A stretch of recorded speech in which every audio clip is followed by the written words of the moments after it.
Summer ஹாலிடேஸ்லாம் முடிஞ்சு ஹாப்பியாக ஸ்கூலுக்கு கிளம்பியாச்சுங்க.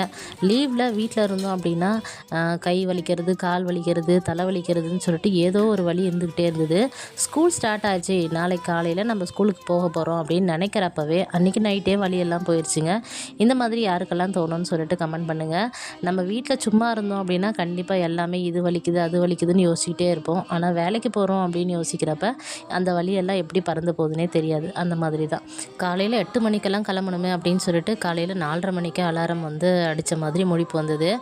இவ்வளோ நாளாக 6 மணிக்கு முழிப்பு வந்தது, இப்போ 4:30 மணிக்கே தானாகவே முழிப்பு வந்ததுங்க. எழுந்த உடனே கீழே வாசல் பெருக்கிட்டு காலையில் டிஃபன் என்ன பண்ணலான்னு பார்த்தா மாவு எதுவும் கிடையாது. அதனால் வந்து மார்னிங் பிரேக்ஃபாஸ்ட்டுக்கு ஓட்ஸ் கிச்சடி தான் பண்ணியிருந்தேனே. வெஜிடபிள்ஸ் எல்லாம் போட்டு பண்ணனால ஒரு வழியாக அது எப்படியோ சாப்பிட்ருவாங்கன்னு நினைக்கிறேன். சூடாக சாப்பிட்டா தான் அதுவும் நல்லாயிருக்குமே.